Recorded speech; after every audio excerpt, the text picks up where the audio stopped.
Okay, Lance, so we've just finished our deep dive session, our follow-up session to the virtual finance summit. We had great interaction with all of our participants, and we've learned a very important lesson, haven't we? Which is make sure your record function is working on Zoom before you leave the Zoom meeting.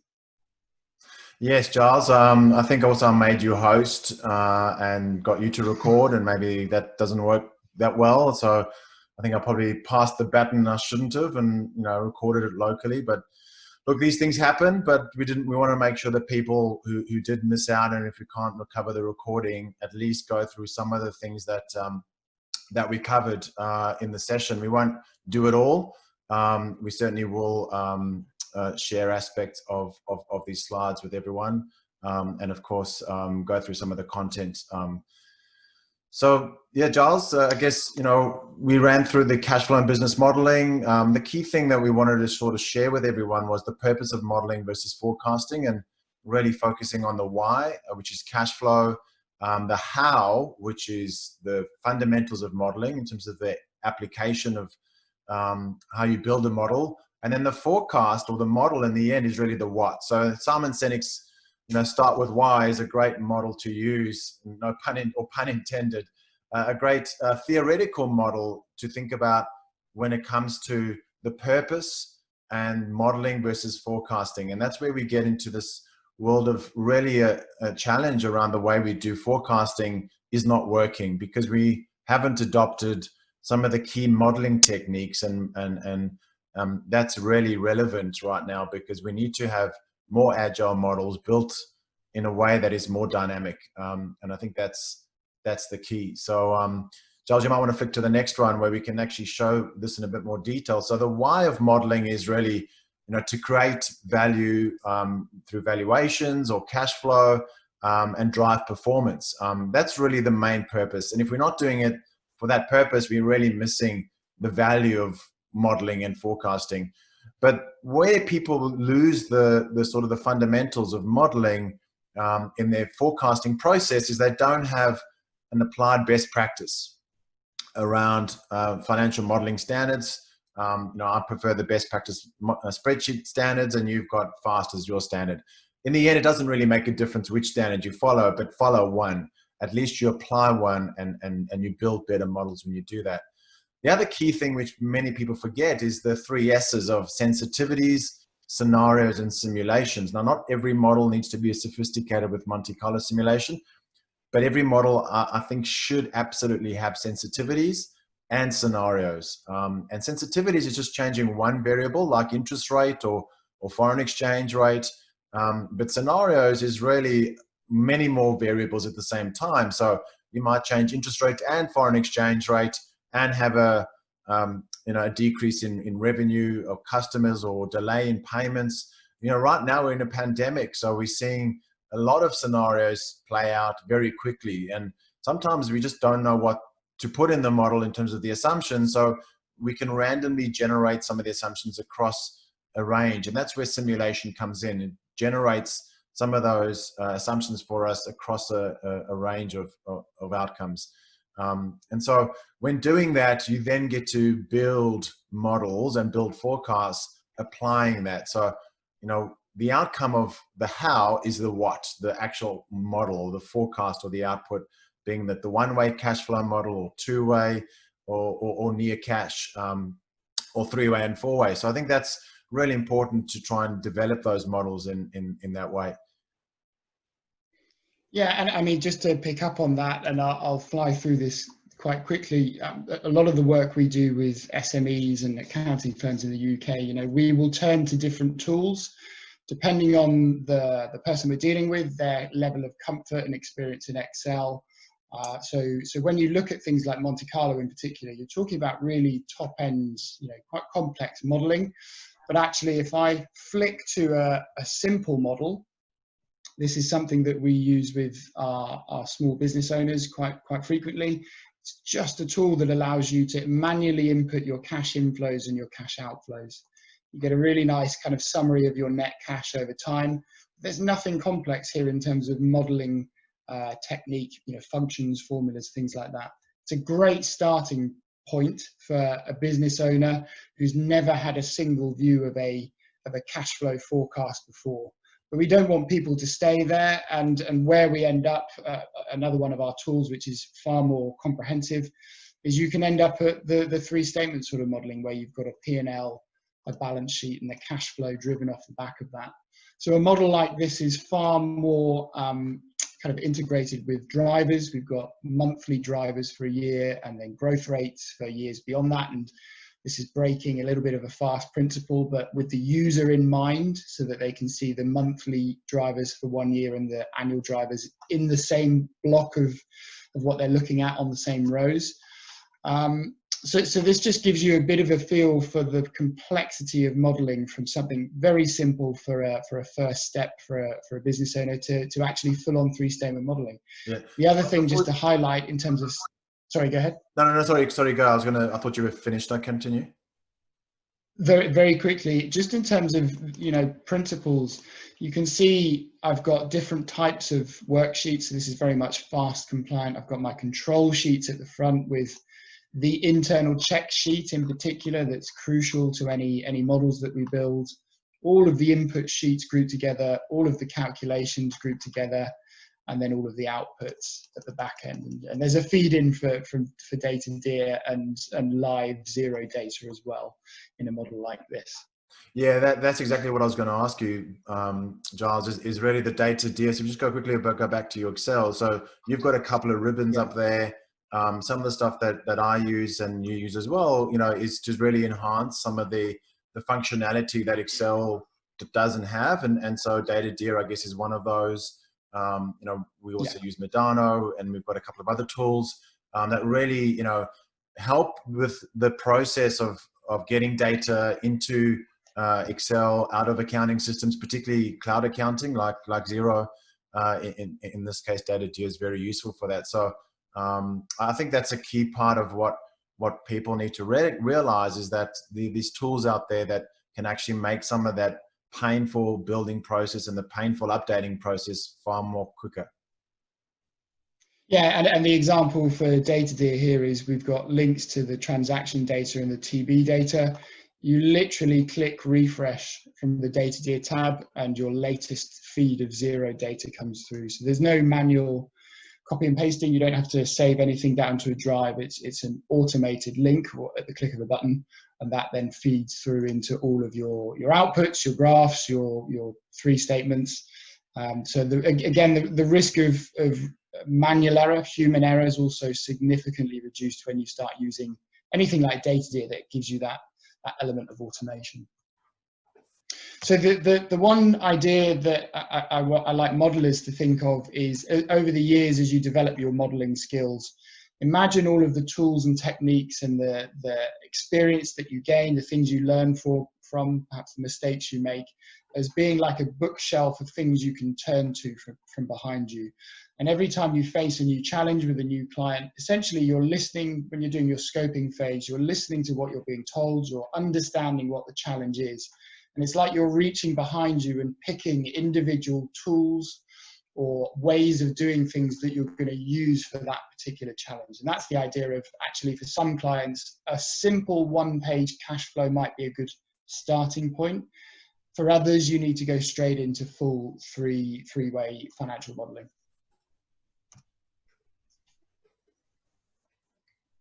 Great. So Lance, this is kind of back over to you. Yeah, no, sure. Okay. Sorry about that. We obviously just a bit rattled by the lack of the recording, if it feels a bit clunky. But the key thing here, again, just to reiterate the purpose of doing really robust models around the three-way, being the income statement, balance sheet, and cash flow. If you just do that alone, you really haven't completed the full spectrum of what a model can do and what a model can offer. So really, you need to think about sensitivities, the three S's: the sensitivities, the scenarios, and the simulations, and building that in a way that can really help people make better decisions, because it's really through the better decision making that you're going to get value out of modeling.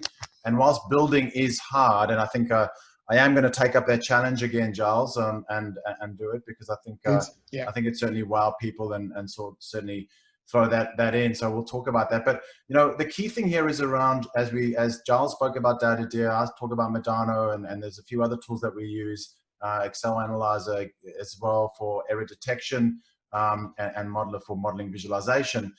But it's not just about the tools, it's actually about how we use them and how we make it better for ourselves internally, and within my own team, we build according to a particular standard, as does Clarity Consulting, and Giles and his team. So I think the key thing is using these tools so that we can get better efficiency out of what we're doing is the key. So yeah, we're going to spend a bit of time on exploring some of these, and also sharing some things. So Giles, I guess you witnessed a sort of automation build recently. Yeah, so we watched Kenny from Gridlines build a project finance model using a new tool, OpenBox, that they're developing in less than 20 minutes, which is amazing. And the challenge you're now stepping up to is to build a dynamic three-way model with links to actuals from zero in 10 minutes or less than 10 minutes. So yeah, looking forward to it. Yeah, thanks, Giles. So you might want to stop the screen share and give it back to me so I can sort of do that. So I'm going to share that now. Alrighty, so let's just grab my timekeeper, which I guess you're going to watch me as well. This is a blank workbook. There's no hidden sheets. There's nothing hiding behind. I'm not just suddenly going to reveal it. And let's start the clock. So what we're going to do along here, just like Giles had his ribbon of data deal, which I've got here as well. We're going to go to Medano. We're going to go financial model wizard. No pun intended in terms of wizardry, but it is quite incredible what we're going to do. So we're going to build a model connected to Xero, using a set of chart of accounts. There's a number of different chart of account structures. We are going to build this. The Xero client is in Australia, so we're going to build the Xero, but of course we could do for New Zealand, UK, and US. Different tax treatments and different tax rates, and even names like GST versus VAT in the UK, would be changed. So in doing this, we're going to select different modules that's going to be pre-prescribed to the chart of accounts, and then what we're going to do is we're actually going to connect that to Xero. Update it.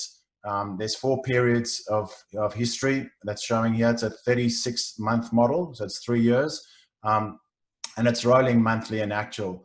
We're going to use dollars, but of course we could change to thousands, millions, or billions, and if we want to change the denomination, we can. We stick with dollars.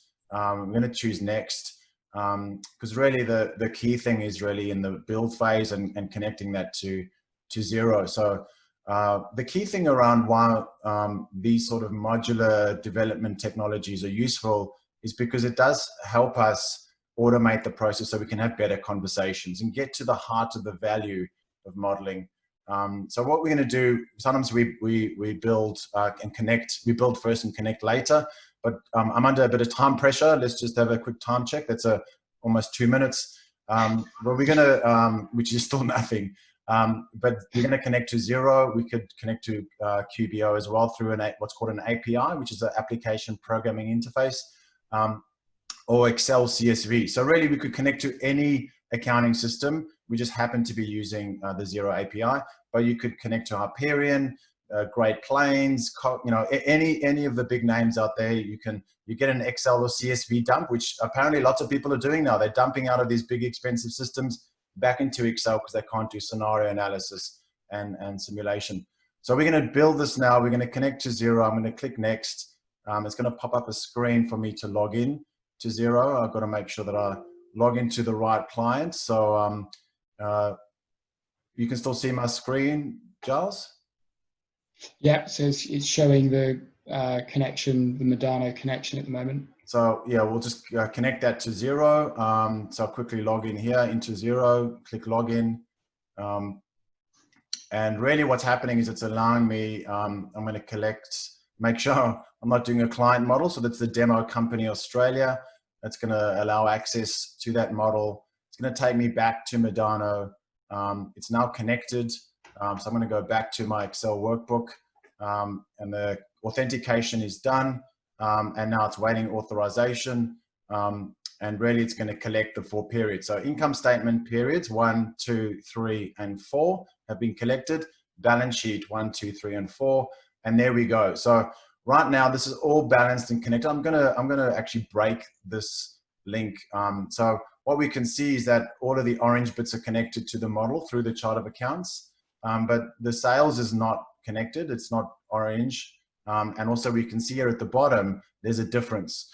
We can also flick through the different periods here. So if I want to look at different months, I can flick back and forth. If I remember particular months, I can see the profit just to cross-check and sense check. I know that that's going to be wrong because I know I didn't make losses for all the periods. So I'm going to take the sales, I'm going to drag it and put it back into total revenue. So that's now balanced. You can see that balancing, and that's balanced for all periods. So if there's a new chart of account, it'll automatically pick that up. So that's the income statement. I'm going to click next. Here's the balance sheet, same thing. I can flick to the different periods. The balance sheet's balanced, and let's do a quick time check. We're at 4 minutes 25. And then we're going to click next. There's a dashboard that's going to be pre-populated. The financial statement summary. We're going to click create, and this is where it all happens. This is the magic. So the error check, the check sheet, you had a control sheet as well, which had checks. Obviously, yeah. we have the same under the best practice standards. We have income statement, balance sheet, cash flow. And then what's actually going to happen is the cash flow is going to get reverse engineered or back calculated, really. You've got the income statement, you've got the balance sheet, and it's going to create the cash flow for you, because we didn't pull down a cash flow from zero. We only pulled the income statement and balance sheet.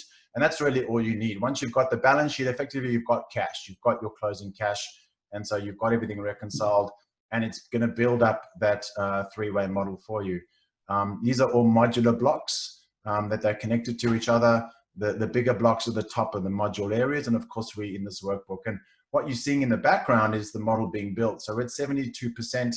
Let's just quickly grab our time.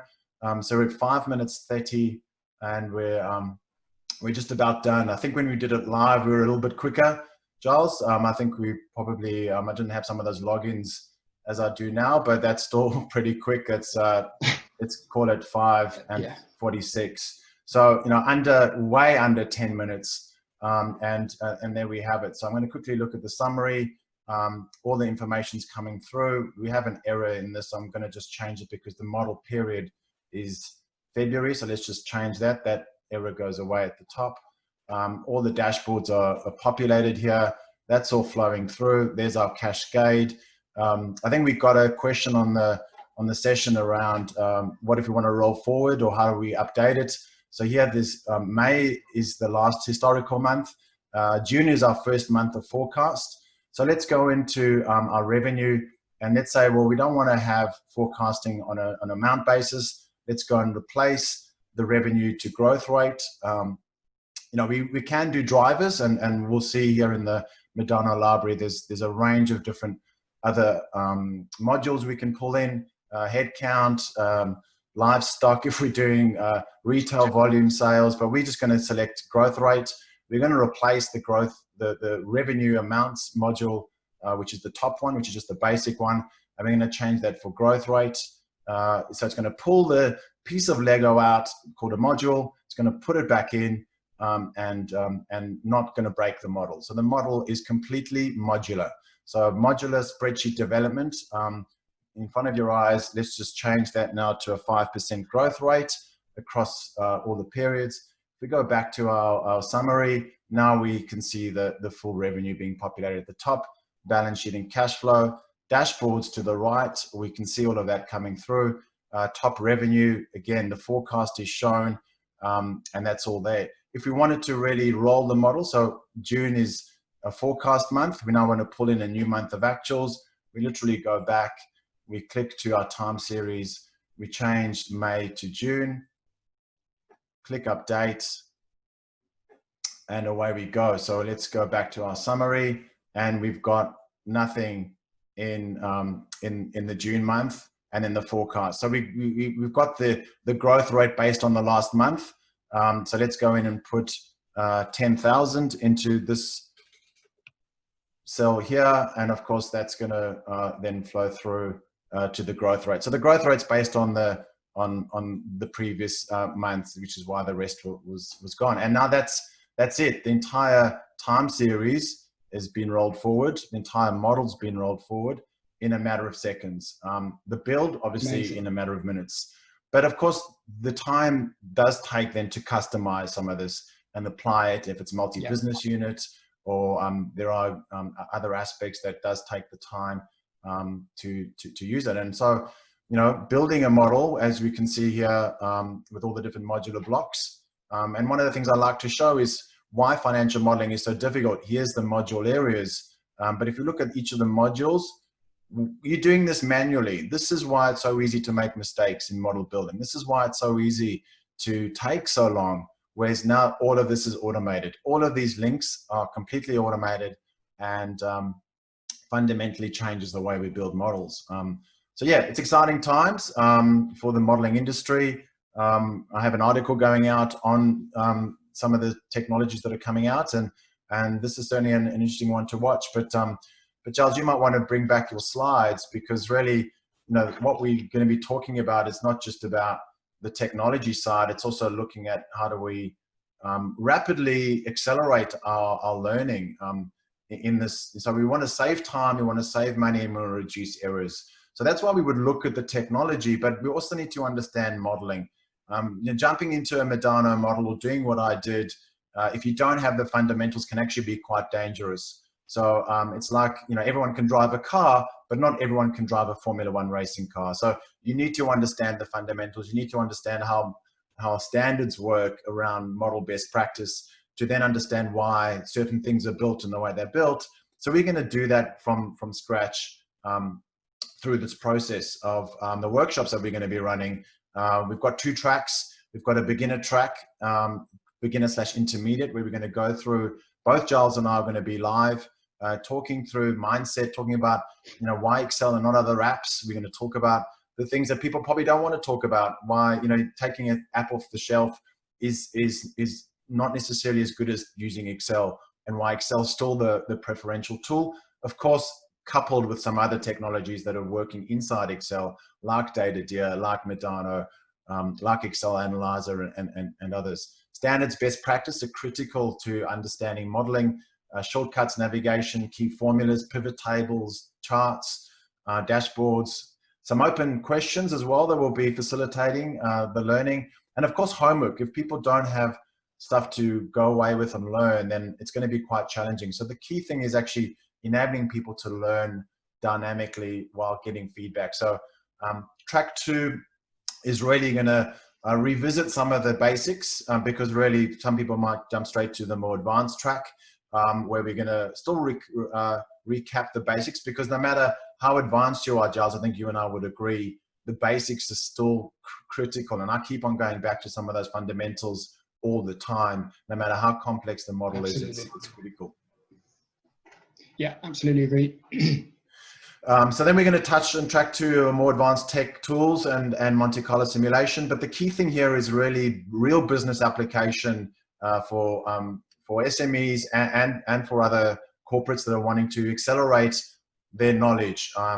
We're going to record all the sessions. We're going to make sure we don't have the mistakes that we've had today, Giles, by recording we've had practice sessions. We can't afford that to happen. So we've learned our mistake from doing what we did. But ultimately, we're going to try do that live. If people miss it, they'll get the recording. Join a community on Slack. So for those that have registered and joined with real experiences, real businesses as well. Giles and I run a financial modeling consulting business around these things. There's going to be a certificate once you go through the workshop. But ultimately, we want to give you information, give you some practical exercises that you can go away and complete and come back. And of course, build a community of like-minded people that want to accelerate their knowledge of financial modeling, particularly during this COVID-19 world where things are very difficult. So between us, Giles, you might want to talk a little bit about this slide. The key thing here is the amount of value that we're going to be offering people who are going to come and join our workshops.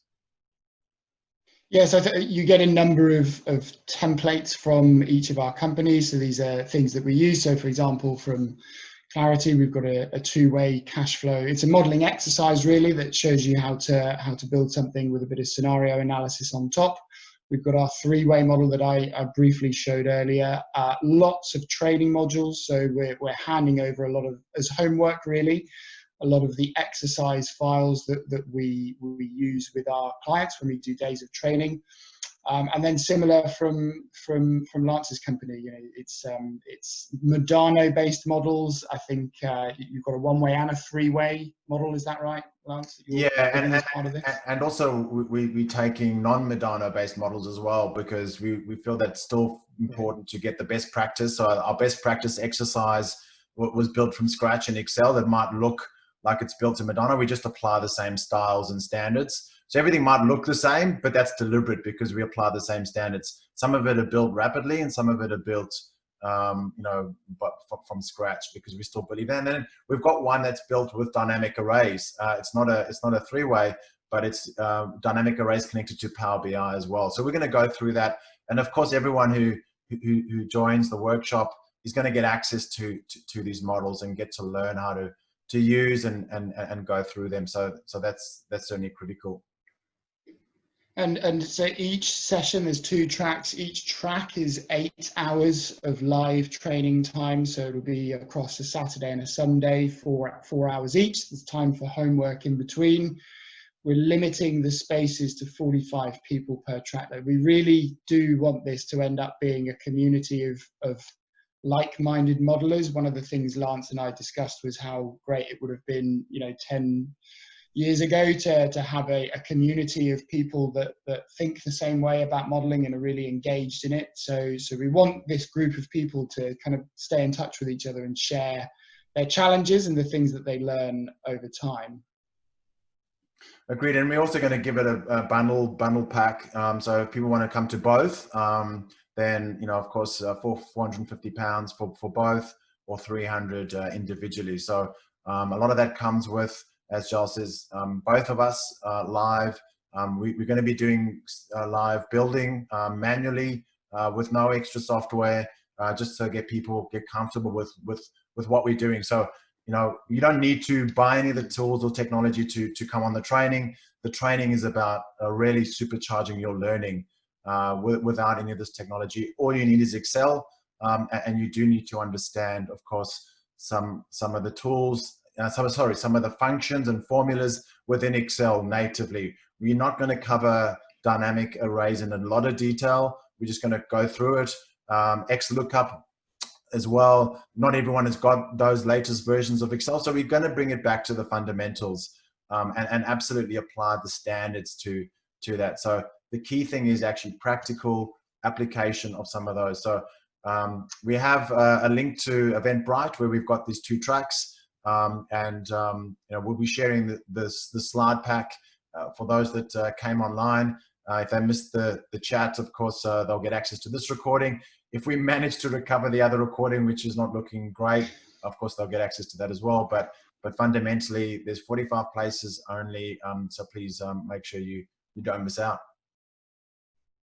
And the way we described this, I think, Lance, was, you know, if you think of all of the steps you go through on a modeling journey in your career, all the mistakes well, hopefully not mistakes that aren't found, but the ways of doing things that you improve on, you know, this is a booster to give you access to tools and principles and approaches that Lance and I have both picked up over decades of you know, experience from opposite sides of the world. Yeah, and so hopefully, you know, you don't get to make the sort of same mistakes that we made, but we can impart that knowledge on you and show you some tips and tricks on how to do that. So hopefully that was useful, and thanks everyone who joined earlier this evening or earlier this morning in the UK, and really looking forward to the upcoming workshops in a few weeks. And thanks again, Giles, for joining me. And Pleasure. Let's see where we can boost the community in learning the skills of financial modeling during this pandemic, which is clearly a time when financial modeling is very important. Yeah, completely. Pleasure. All right. Thanks, Lance. And hopefully we'll see you all soon. Thanks, everyone. See you. Bye.